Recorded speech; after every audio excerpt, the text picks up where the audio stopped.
Creamline starters may MVP titles na. Valdez, Carlos at Morado, top MVPs. Gemma Pons, humahabol. Creamline, the unbeatable team. Beauty Car Strong, welcome back to our channel. Pero bago natin yan simulan ay huwag mong kalimutan mag-like, share, subscribe, and click the notification bell para updated ka sa ating mga video. Tila hindi na mapipigilan ang pagmamayagpag ng Creamline Cool Smashers sa kanilang buong karera sa volleyball. Makikita nga sa kanila ang consistency at focus sa laban.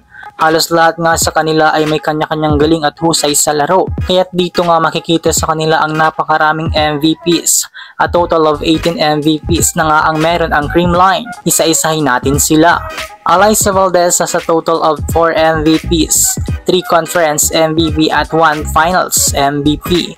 Tots Carlos has also 4 MVPs, 3 Conference MVP at 1 Finals MVP. Gia Morado de Guzman has also a total of 4 Finals MVP. Gemma Galanza has 2 MVP, 1 Conference MVP at 1 Finals MVP. Humahabol nga agad si Pons na may total of 2 MVP from Reinforced Conference at 1 Finals MVP. At ang dumagdag nga sa listahan ng MVP ay si Michelle Gumaba with 1 Conference MVP at Kyle Negrito with 1 Finals MVP.